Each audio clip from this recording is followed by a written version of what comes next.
Magandang araw mga ka-JSS. Nandito pa rin po tayo sa Roma at ngayon ang makakasama natin ay si Ate Claire na isa ring restaurant owner dito sa Roma, Italy. So maraming salamat at good morning sa iyo, Ma'am. Good morning Ma'am Claire. po. Oo. Hello everyone po.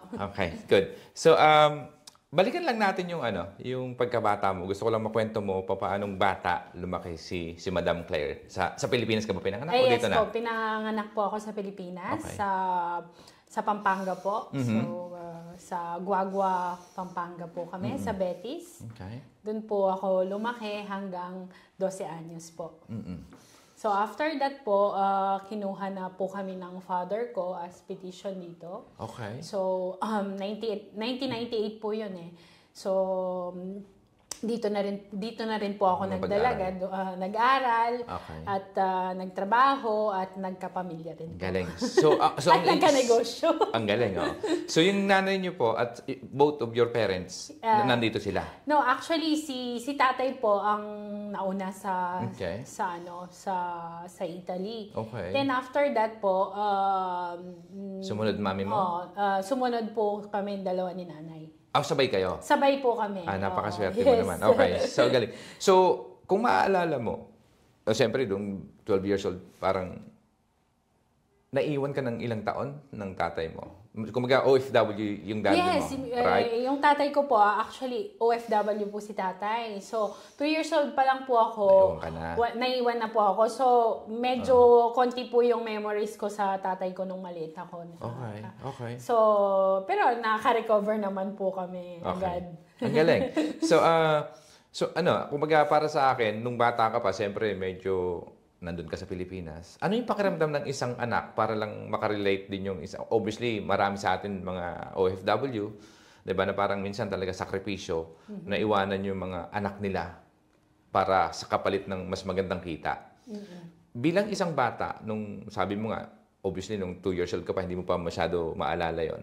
Pero nung nagkakaisip ka na, ano yung pakiramdam ng isang batang lumalaki na yung parents, yung tatay, in your case, daddy mo yung wala di ba? Yes, siyempre po, maliit pa po kasi ako noon eh. So, hindi ko actually... Hindi ko po masyadong iniisip. Okay. Ang totoo nga po yan, kung pwede mo pong may kwento, I thought na wala na po yung tatay ko. Okay. Siyempre, pag bata ka pa, as in talagang bata ka, like 2, 3, 4 years old, sobrang yung imagination mo, sobrang hindi So, I thought na nawala na po yung tatay ko, as in namatay po siya. Parang ganun yung pakiramdam ng isang batang lumalaki. Nung kindergarten po ata ako, sabi ko, dahil yung best friend ko po noon sa baryo ay nawala na rin po yung tatay niya. So parang feeling mo ganun din. Sabi ko, sino ba yung walang tatay din? So ako rin po, ganun. Okay. So I thought na, sabi ng nanay ko, hindi. Pero hindi mo siya tinatanong? Or? Hindi ko na po rin matandaan yung ganun. Kasi very close din po ako sa tiyuhin ko. Okay. So para sa akin siya yung tumayong tatay ko nung maliit ako. So parang hindi ko rin po masyadong ramdam yung pagkawala niya. Okay. So that sinabi ko ganun. Pero after inexplain ng mabuti sa akin ng nanay ko na si tatay ay nasa Saudi pa nun yung tatay ko Bago nag-Italy, nag-Saudi muna. nag-Saudi pa po siya. Nasa Saudi po para magtrabaho at kumita para sa kinabukasan natin. Tapos nung nalaman mo na, siyempre, pupunta ka na ng Italy kasama si Mami, which is parang napakaswerteng bata, di ba? Kasi marami rin sa atin na nabibigyan ng chance talaga na kunin yung pamilya from kung saan mong bansa. Lalo na noon. So, anong pakiramdam ng isang 12 years old na pupunta ka na ng Italy? Italy na kasi hindi ka na nag-Saudi, tama? Diretso pa Italy? Hindi, diretso na po sa Italy kasi si tatay nag-Italy na po siya noon and meron siyang opportunity na mag-regular and kunin po kami. That's why nag-start po yung aming journey. Okay. So, ang feeling po noon is actually 12 years old, bata pa rin po yun medyo hindi pa Pero dahil pag nasa Italy yung tatay, sikat ka. Hindi, kahit Pero naman... actually, nung nakikita, after that, back kung ngayon ko po naiisip yung mga nakaraan, actually very difficult din po yung pag-i-Italy. Imagine, dahil nga po si tatay po kasi is ano po yun, badante, which is caregiver, isang professor. So very mahirap din po yung ano. Pero very lucky po kami kasi I grew up in the neighborhood of Prati. So halos yung mga, let's say, importante rin po yung trabaho ni tatay. So, naging opportunity na rin po yun na makilala yung mga ibang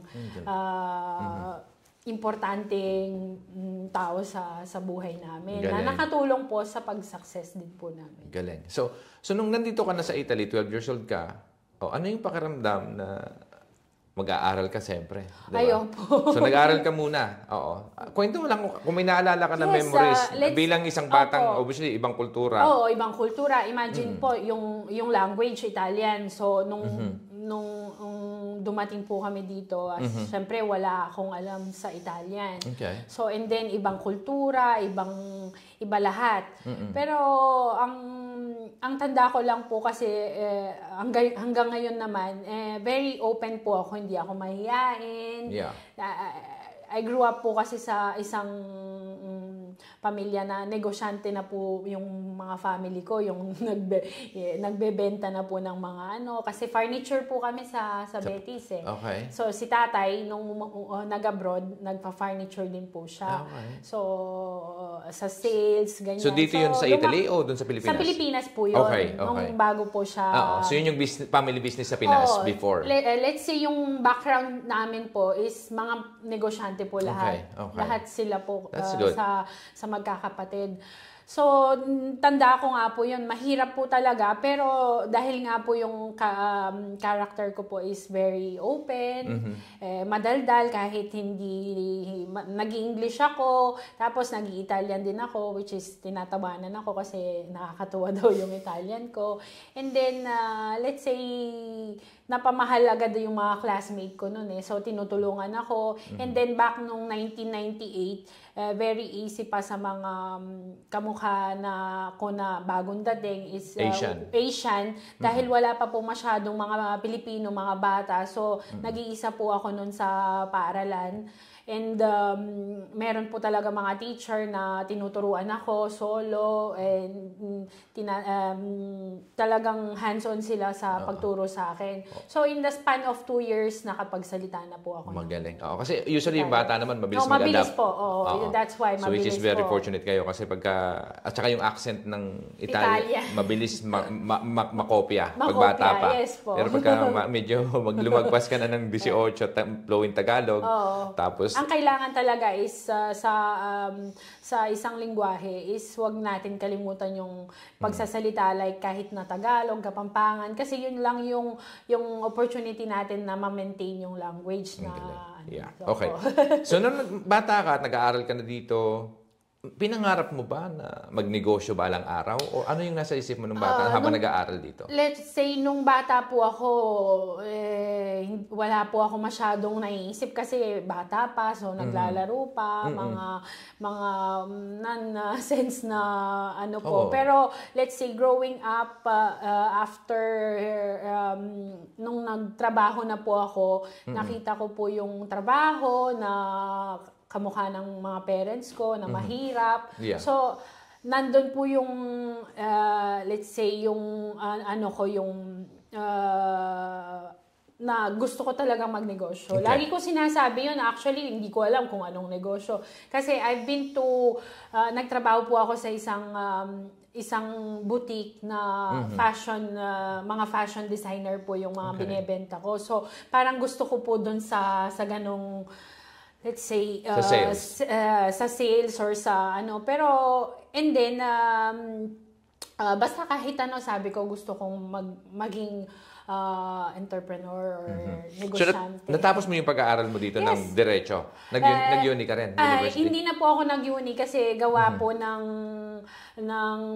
let's say,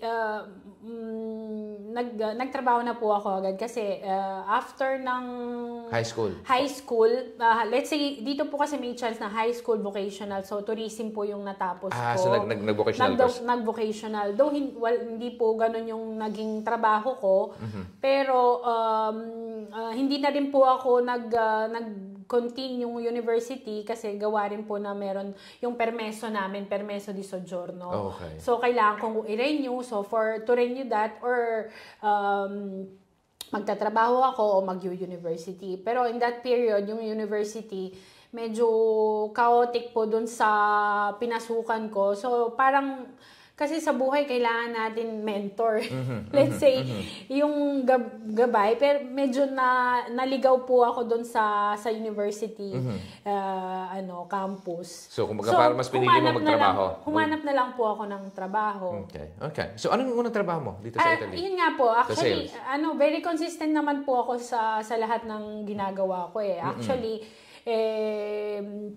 Actually, yung trabaho ko po is first na trabaho ko hanggang huli na Bago nagnegosyo? Ako, opo. So, naging po ako, sales assistant hanggang naging junior manager sa isang kilalang famous na boutique sa malapit sa Piazza di Spagna. Galing. So, kaya yung anak ko sabi, meron akong stylist, which is me. Okay, so passion to. Okay, yes, galing. Yes, passion po. Oo. So, paano nag-transition? So, kwento mo lang, kasi obviously, doon sa mga pinagtrabahuan mo, pinagdaan mo bilang estudyante, dito ka lumaki, at nagkatrabaho ka. Pero yung first job mo hanggang sa mag-transition ka na sa business, isa lang yon. So, in expand of how many years nagtrabaho doon? Let's see, nag-start po ako ng trabaho is like 20 years old. Okay. So, kailan ka nag-put up ng restaurant? 29 na po ako nung nag-restaurant. So parang almost 10? Opo, almost 10 na po ako. Almost 10 years nasa trabaho. Nasa trabaho okay, po so ito, isang malaking mga question lagi ng mga isang OFW na nagtatrabaho din, na matagal lang nangangarap siguro magnegosyo, pero parating may tanong na paano at kaya ano ba yung pwede namin gawin para makapagsimula? So in your case, paano mo naisip na mag-start na ng business kaysa sa magtrabaho, papagpatuloy mo yung trabaho mo dun sa boutique na yon? Okay. Unang-una po, meron nga pong, let's say, yung pangarap. Yan ang tawag. Siya nag-uumpisa lahat po. Okay. Yung pangarap namin umunlad kahit maliit na process lang, let's say, kami lahat na para sa pamilya. No? So, nag-start po yan lahat sa pangarap. Then, hindi mo alam kung anong gusto mo, restaurant or beauty salon or travel or casa vacanza, marami po yan eh. Oo, so yung decision mo na magtayo ng restaurant, ang gusto ko lang malaman, so obviously habang nagtatrabaho ka, 'di ba? Kasi parang did you guys create a business plan? How Yes, actually. So, paano? Gusto ko ikwento mo sa amin yung paano. So, kasi nagtatrabaho ka, tapos nangangarap ka. Actually, habang nagtatrabaho po ako, yun nga po, nangangarap akong magnegosyo. And then, one day po, actually, before po yun, kumakain po kami ng husband ko sa mga Filipino restaurant din po. Dito sa Roma? Doon nag-start po. Kasi yung pangarap nag-i-start din sa meron kang idol mo yun. So, gusto mong gayahin. Okay. So, that's why nakita namin, lagi silang puno. And then, meron pa kaming alam mo naman tayo mga Pilipino. Pero actually kami kasi, syempre, being Kapampangan, talagang well-known po kami sa pagluluto. Let's say sa bahay, gumagawa po kami sariling tosino, hindi kami bumibili. Gumagawa kaming sariling mga food namin. So, magaling po talaga kami sa pagluluto. Hindi lang sa furniture maker kami, pagluluto din po. So, nag-start po doon na parang nakikita namin kulang yung mga restaurant na Filipino restaurant. So, yun yung nakita mong opportunity? Nakita ko pong opportunity. So, parang gayahin natin. So, nag-start din po ako noon. Nakita ko po yun na nag-start po akong mag-aral, paano. And since po na dito po ako nag-aral at lumaki, yun din po yung advantage ko na naintindihan ko po yung mga processing, nakikiusap sa mga gumagawa ng license. And everything. So, para ma-legalize lahat yung pagbubukas. Okay. So, nung naisip mo at sabi mo nga, okay, kumain kami sa isang restaurant, tapos naisip mo, ay, siguro restaurant na lang, total, kilala na din kami magluto. Paano mo inumpisahan? Dun sa, yung parang step by step. So, nagtatrabaho ka. So, business plan or kinausap mo muna yung mga tao na pwedeng makatulong sa'yo? So, paano nagsimula lahat? Actually, dahil nga po wala po kaming background. Yeah. So, ito rin po yung sa mga lahat ng gustong magnegosyo kasi hindi naman po lahat na unfortunately nasuswerte sa negosyo. So, ngayon po na marami po tayong mga let's say kahit sa social makikita mga mentors na kamukha nyo po, nagsishare po kayo ng story. Yeah. So, doon po natin pwedeng pag-aralan ng mas mabuti yung kasi ngayon nowadays maraming opportunity pero marami rin po tayo, so hindi rin po ganun kalaki yung chance natin mag-survive. So ngayon mas easy po ngayon kasi marami pong mga mentors, mga guidelines. Nung panahon ko po, which is yes, it was 10 years ago, pero hindi po ganun expand yung social media. So, wala kang mentor? Wala that po. Time. Basta gusto ko lang po is magsimula na. And then, actually, yung family ko, yung talagang consistent na tumulong sa akin. Okay. So para matupad lahat ang para may put up. Okay. Yes. So initial investment o initial investment, yung magkano yung capital nyo? Ang maganda po dito kasi dahil nga po wala po kaming background, wala po kaming mga syempre alam niyo naman po tayo mga Pilipino, may mga investment din po kami sa Pilipinas kasi sa 20 years old pa lang ako, bumili na rin po ako mga properties sa Pilipinas. So hindi naman yung let's say yung sweldo ko hindi lang naiipon para sa negosyo. Kasi hindi ko rin po alam medyo let's say hindi siya organized. Pero naka-pull up naman po kami. So, yung capital po actually, yun, importante po talaga yun. Pero, wala naman pong imposible kung talagang ipopursue nyo yung... So, we started po sa actually almost nothing. Yeah. So, when you say natin walang kapital, so paano to? Paano almost nothing kasi po. And then, back then, 2014, kinasal pa po kami. So, yung mga regalo namin from the... Sa Pilipinas kayo ba kinasal o dito na? Actually, dito po kami kinasal ng husband ko noong 2014. Nakuha na rin po namin yung location namin. So, same year? Lahat pinagsama ko po Sabay yun? Sabay sa isang taon? Sa isang taon na 2014, kinasal po kami. Siyempre, alam nyo naman, pag kinakasal ka, magastos. And then, dun sa mga regalo namin, dun kami nag-start.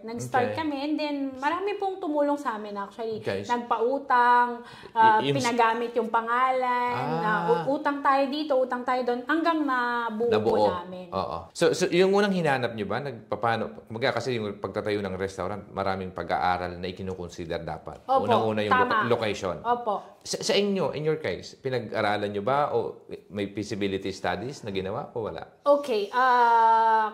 Yung kamukha po ng sinasabi ko kanina, dahil wala po kaming background in this case, pwede ko pong masasabi sa inyo na swerte po kami. Na nahanap lang ng, kumbaga, tsamba. Natsambahan po talaga yung location. namin. Yung location, everything, lahat na tsamba po namin. Let's say, parang tulong na ni God yung lahat ng nangyari. Galing. Kasi considering na wala po kaming background, wala po kaming, wala akong mentor, talagang go lang ako ng go sa So, nung nagtrabaho, tinayo mo na, nauna ba yung kasal? Bago... No, kinasal po kami ng 2014. Okay, tapos yung restaurant, anong... 2015. So, a year later? A year later. So, nung pinutap mo yung restaurant, nahanap nyo na yung location, di ba? So, obviously, inayos mo yung mga papeles. Yes. In terms of business licenses, di ba? Yes.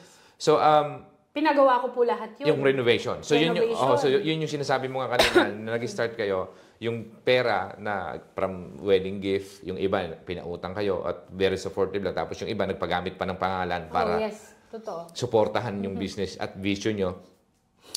In terms of management, kasi family business So si daddy ba may kanya-kanyang specific paano ikwento mo sa amin, ang gusto ko lang malaman is yung siyempre ikaw siguro yung kumbaga ikaw yung piloto nung yes. ng ship 'di ba? Parang ikaw yung in charge para patakbuhin tong business na to.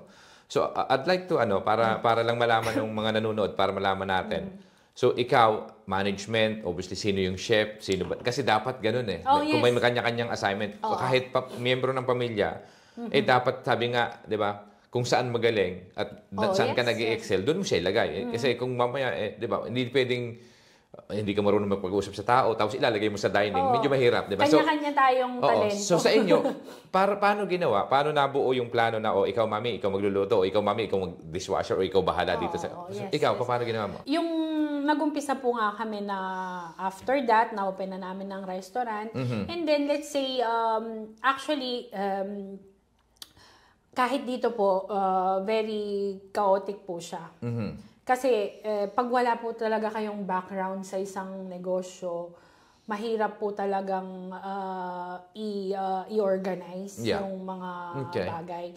So, let's say, binigyan namin ng time ang mga sarili namin na mag-learn sa loob ng kung paano patatakbuhin ng tulong-tulong. Tulong-tulong. So kasi I'm imagining na siyempre bago naiputab niyo ng restaurant, bagong kasal kayo a year later, wala pa kayong anak ng tama. Wala pa po. So tapos unang grupo, so sino si husband ikaw? Actually yung husband ko nagtatrabaho pa from outside. That's okay. So yung chef po namin, yung brother ko. Okay. So dati rin may siyang full time. Kasi ang iniisip ko kasi niyan, nagtayo ka ng restaurant. So initially lahat kayo may trabaho. Kung sino man yung mga papasok sa restaurant. So chances are lahat ng member na papasok dito ngayon sa restaurant, may income na yan dati Opo. Correct. So, ang gusto ko lang maintindihan, siyempre nandun na kayo sa restaurant. Lahat kayo dati kumikita, let's say whatever the number is, could be it's 3,000, 2,000 a month. Tapos pagdating dito sa restaurant, kasi siyempre, hindi naman kaagad makukuha yung operating niyan Yes, kaya po, nag-start po kami, kasama ko po yung kapatid ko, which is siya po yung chef. Siya yung chef? Tapos ikaw, sa counter ka? Ikaw yung nagsiserve? Ako po yung nagtatrabaho din po ako from outside. Kasi hindi po namin maiwan yung mga trabaho namin. Kasi, syempre, yung restaurant, hindi naman po bukas diretso. So, paano yung, in terms of timing? Tulong-tulong din po kami ganon. Let's say, yung kuya ko is full-time po doon. Then, nag-start po kami sa mga konting staff. Yung asawa po niya, yung sister-in-law ko, at saka isang staff, family members pa rin na willing tulungan lang kahit walang sweldo? Hindi, nagsisweldo po sila. Okay. Pero baka, syempre, alam nyo naman, pwede kaming makiusap, delay, or pwedeng i-cover na lang ng expenses, na gaano lang. So, let's say, in that period, na swerte din po kami na merong sumuporta kahit na kukunti yung sweldo, mahaba yung oras, sumuporta para maitawid. Okay. Yes. So, gaano katagal yung transition ng, obviously, yun yung sinasabi ko, di ba? Kasi minsan, pagka hindi talaga proper yung start, pero ang importante nag-start. Yes. Yun kasi yung mahalaga Yes. Kasi you would learn, parang sa akin, kung hindi mo alam, tapos hindi ka nag-umpisa. Kasi ang importante sa negosyo talaga, maumpisahan kahit di alam. Pero mas maganda sana maumpisahan na mas aralin mo muna. Di ba? Pero in your case, obviously, parang kapa, pero nangangapa. Pero at least at the same time, buo loob na dire-diretso lang tatawid tayo. So, so in how many months mo nakita na, oy, guys, kaya na nating pasweldohin tayo ng tama lahat. Tara, mag full-time na tayo dito sa restaurant. Mga ilang buwan yun o taon? Actually, mabilis po yung pag-success po ng neighborhood Okay. Though, kasi kamukha nung sinasabi ko po, kukunti yung restaurant at That marami pong mga kliyente. Okay, so in a span of ng siguro po 2 years po at nakapag-regular na po kami sa trabaho, umalis na po ako sa work so ko. 2 years. It took 2 years. Let's say, I mean yung pag-grow, pero immediately ko na po iniwan yung Kaya nga, work. Pero let's say yung organization, after that, mabilis naman po. Once na everyday mong ginagawa, everyday ka nag-i-improve. Pero yung growing is very fast. Okay, kaya nga. So, Let's say, 1 to 2 years lang, Okay, nakikita mo yung potential. Okay. So, 2 years, kasi lahat kayo may trabaho. Sabi mo nga, nagpa-part-time sa iba, yung iba. So, ang full-time lang that time, in a matter of 24 months, kasi 24 months is 2 years, correct? Opo. So, si brother, which is siya yung chef, siya yung obviously nandoon mas madalas, siya yung full-time.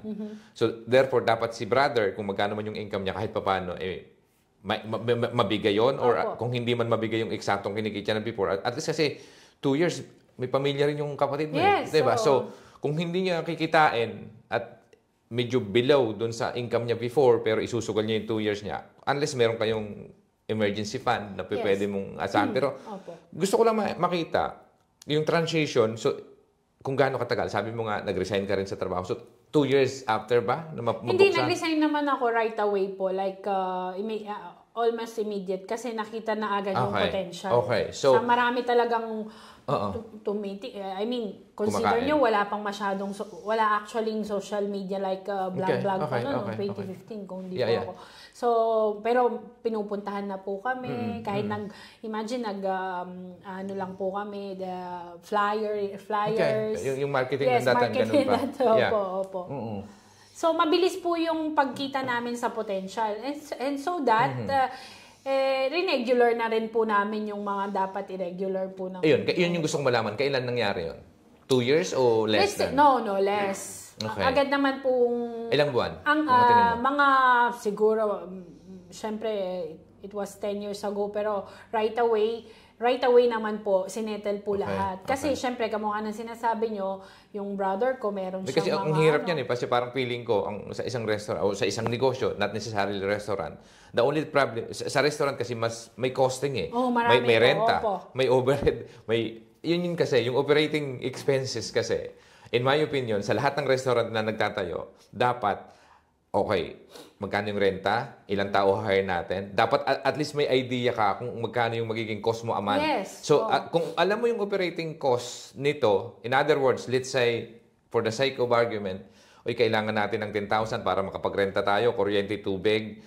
Tapos, obviously, yung pera na puhunan, which is yung binibili mo sa palengke na mga niluluto, may costing kasi yun eh. Kaya nga yun po yung sinasabi ko sa inyo na lack po ako noon. Hindi mo alam dati. Hindi ko po alam, talaga sir. alam kasi dati po ay nasa sales po ako. Ibang iba yun eh. Iba. And then, hindi naman po ako yung humahawak sa accountant. Okay. So, as in, wala po ako noon. So, let's say, yung transition na yun, nag-grow lang po ako, let's say, after like 3 to 4 years.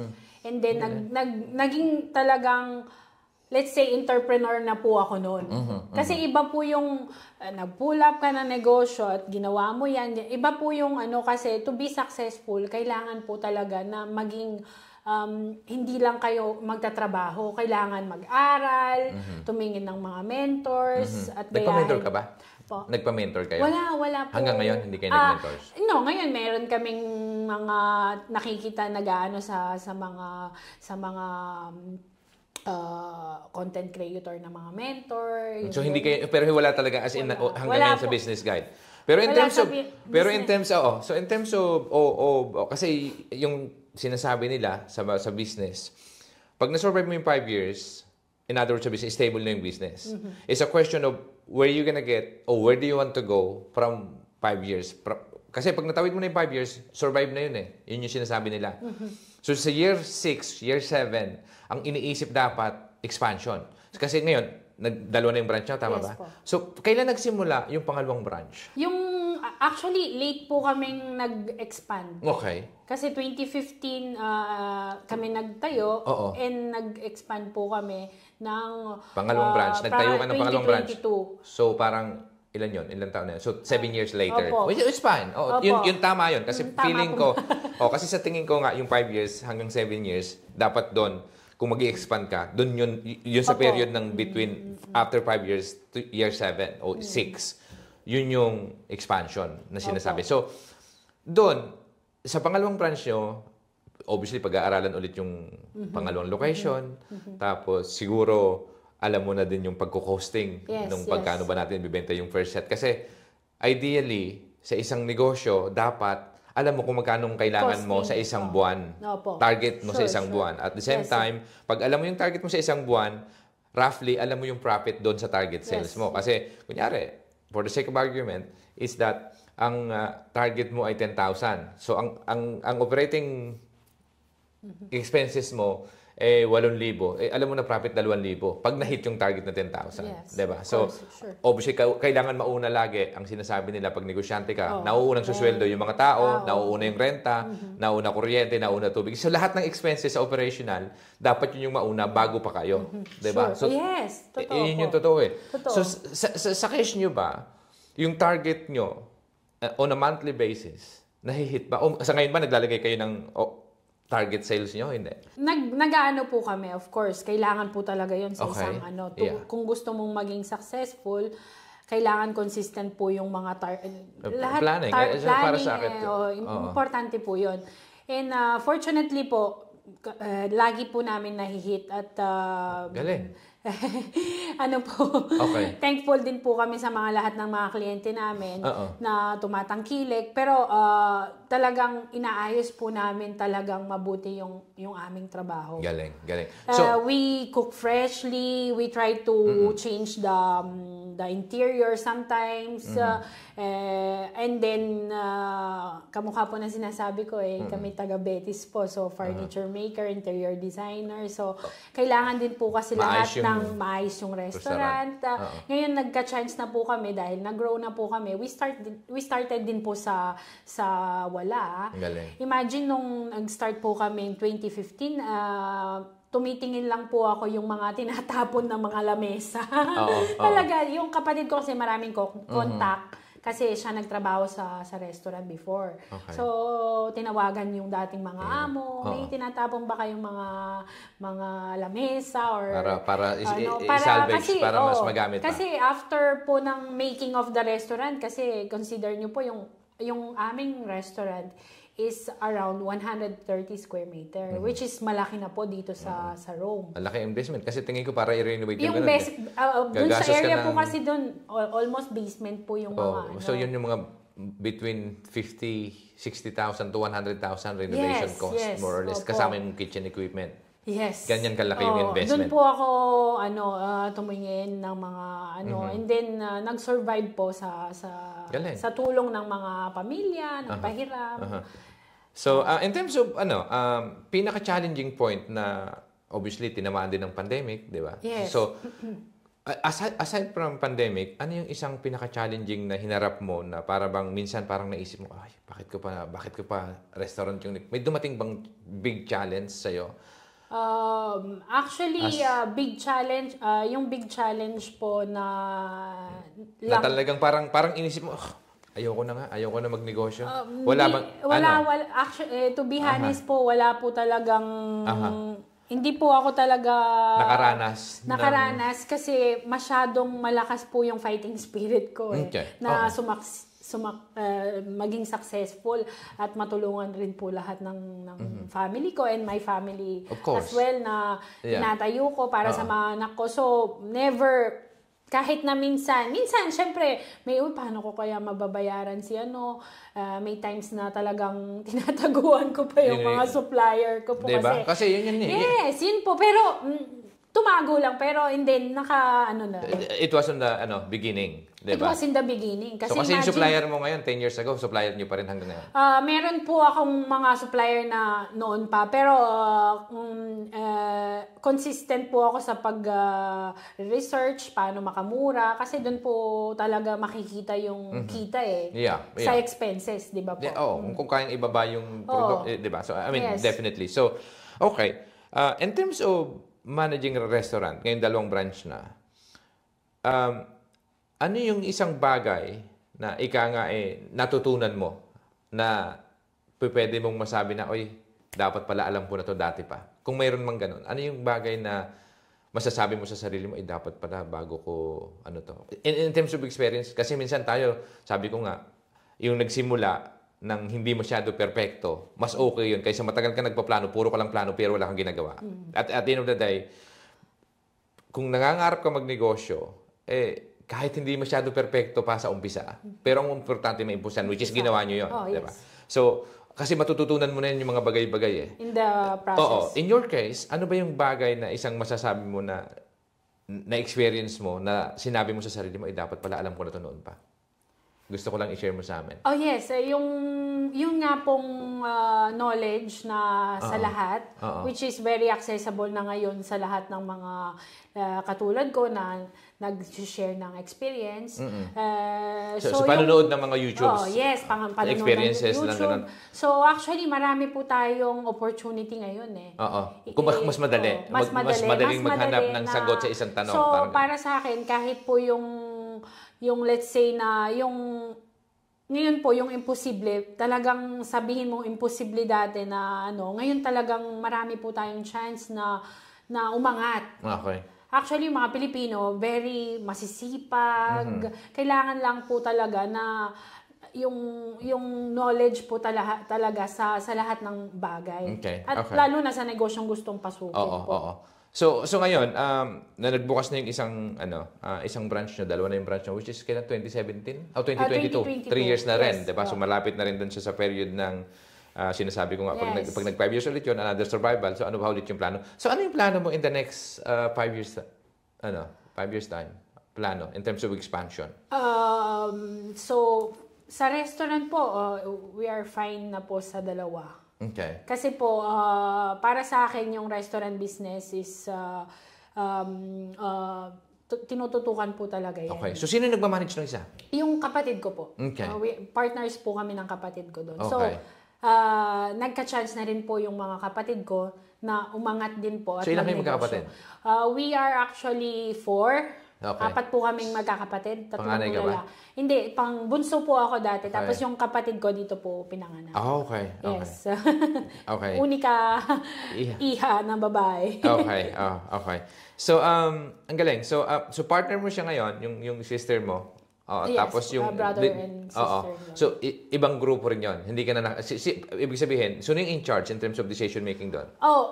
Actually, dahil po kami lahat po nag-uusap-usap pag kami makakailangan malaking desisyon gawin. Binigay ko po yung total control sa kanila. Yun. Pero any kind of decision, sinasabi naman po sa akin. Pinag-uusapan. Siyempre, lalo pagka malaking... Kasi yung namin dito is to create future po sa mga bata. Sa generation. Yes. Tama. Ang galing nun. So, ano yung pinakamatinding pagsubok kung may dumating man sa'yo? Na masasabi mo na... obviously, yung pandemic, nahitayo lahat nun. Pero, di ba, sa tingin ko, lahat naman nag-adapt. At the same time, nakapag-online selling, di ba, nag-deliveries. Yes. Pinayagan yung mga restaurant, di ba? So, maliban doon, ano pa yung mga pagsubok na Yung pagsubok po talaga is, pwede kong masabi, yung pagsubok lang talagang mahirap dito, yung mga taxes. Oo. Yun kasi, beside po kasi dito sa Italy, sobrang laki ng... Yung VAT kasi, automatic yun taxes. So, diba? Kung maano mo rin yun, so, automatic, galing mo. So, sa 1,000 benta, kasi VAT registered kayo automatically, di ba? Tama ba? Mm-hmm. No, so, meron po kaming... Lahat ng mga negosyo dito may yung sinasabing commercialista, which is accountant. Siya po talagang nagmamanage lahat. Kaya nga. So, pero ibig sabihin in terms of, kasi sa UK o sa England, may bracket kami. Mm-hmm. So, let's say, ang annual income mo below 90,000, you're not VAT registered yet. Pero pag lumagpas ka na ng 90,000, dapat mag-register ka sa VAT registration. So which is doon, pag nag-VAT ka, so lahat sa 1,000 na benta mo o na pera na ibabayad sa'yo, automatic yung 20% is to the government. Usually yung dito rin po very important din po yung meron kang kaalaman. So pag nag-o-open din ng negosyo, marami rin pong mga form na kailangan mong malaman para maka-less ka ng tax. Okay. In my case, kamukha ng sinasabi ko dahil po wala kaming experience, wala akong experience before. Marami rin po kaming mga error na nung pag-umpisa. Kasi meron po tayong mga packages ng gobyerno kung kailangan mo ng ganito. Kailangan rin malaman yun. Importante rin po yun para makasurvive. Oo. So marami nagsasabi na yung pagpapatakbo ng restaurant talagang hindi madali. So, ibig sabihin mahirap. Mahirap. Oo. Ano yung isang bagay na parang sa'yo para magpatuloy lang at the same time nakapag-put up ka ng second branch, ano yung isang pinanghahawakan mo para patuloy lang na lumaban kahit mahirap? Pinanghahawakan ko po is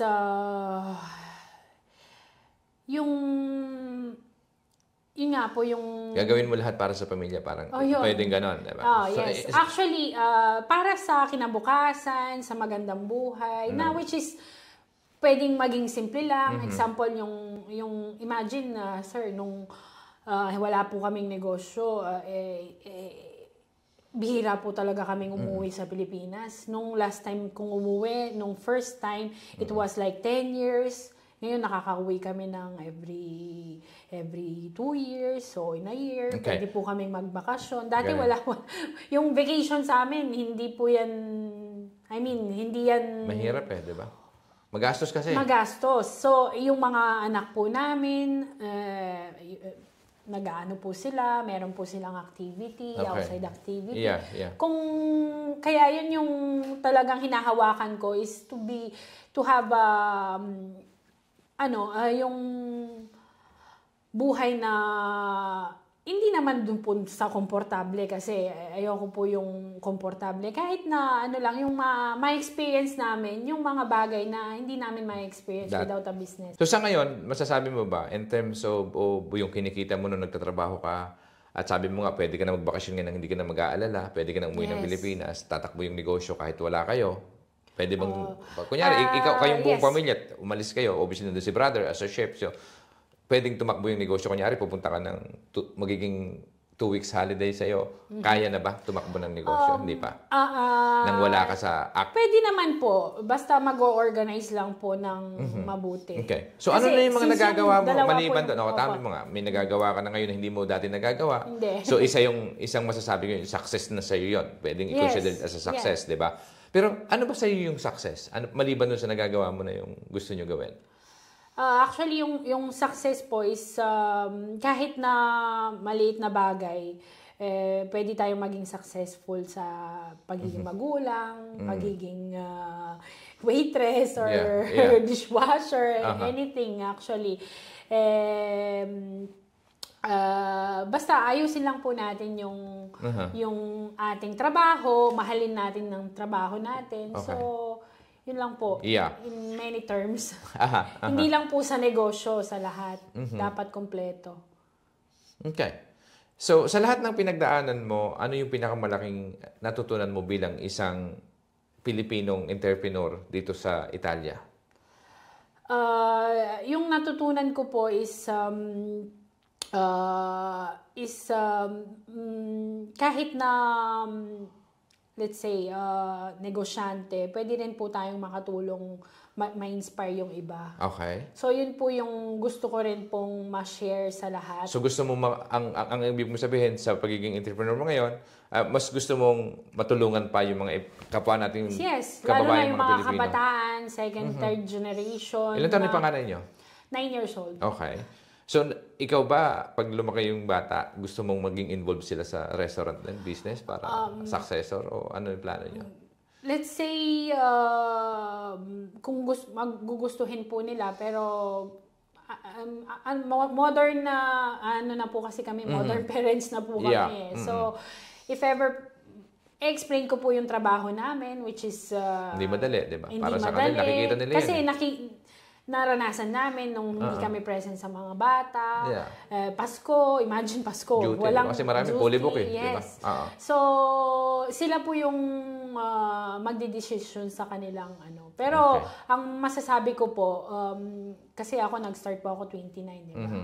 For sure, tuturuan ko na po silang kumita in early age. Okay, galing. So, kung makakausap mo yung batang version ni Claire, ano yung gusto mong sabihin sa kanya? Na proud ako sa kanya. Okay. So, proud ako sa kanya. Kung ano yung na-achieve niya ngayon. Ang galing nun.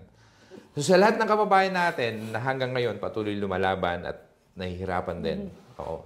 Kasi hindi naman talaga madali. Yung mahiwalay ka lang sa mga pamilya mo, lalo kung nanay ka tapos may bata kang naiwan sa Pinas.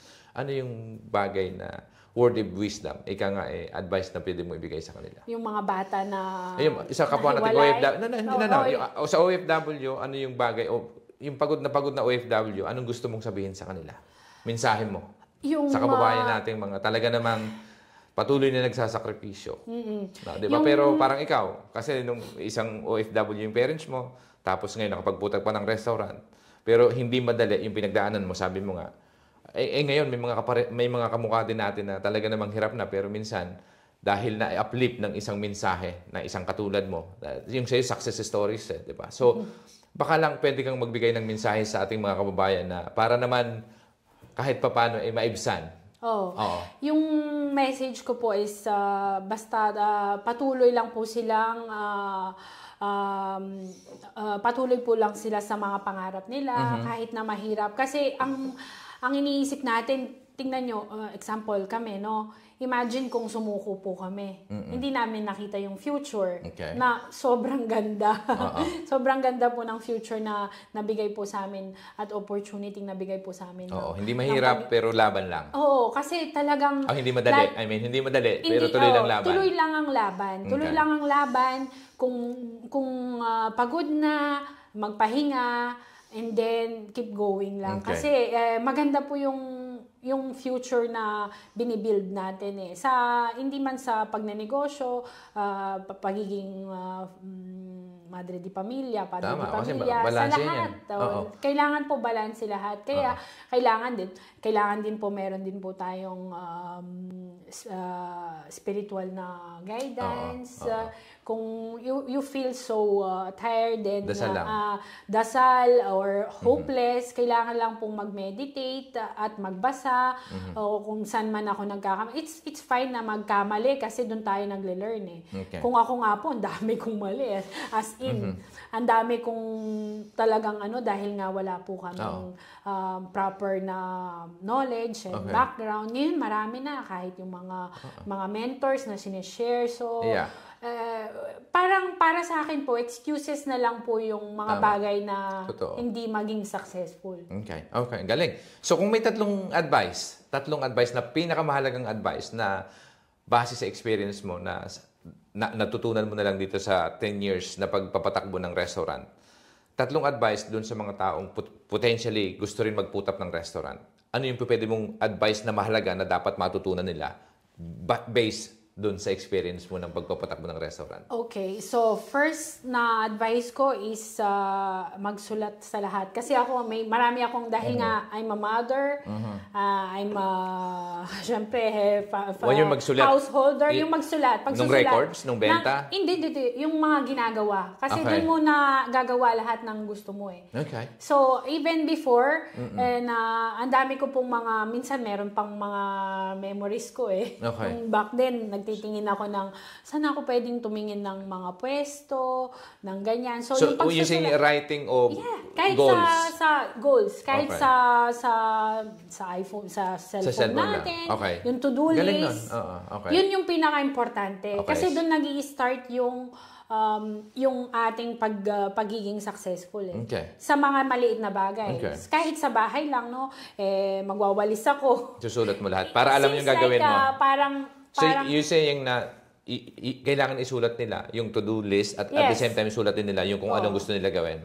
Yung goals nila. Yes. So, ano pa? Ayun, and then yung pag-aaral nga po sa mga Kung surrounded by successful people, kahit na sa mga hindi Sa ang ibig mo sabihin, bumarkada ka doon sa mga matagumpay na tao. Yes. Okay, tama yun. Yung mga matatalino, yung hindi lang laging unfortunate Puro marites. puro marites kasi to be consistent kahit mga atleta po, 'di ba? Yeah. I mean, it's mas masarap na nasa bahay ka lang, pagising mo may pancakes ka or breakfast, ano. Okay. Pero kung gusto mong maging successful, kailangan consistent eh.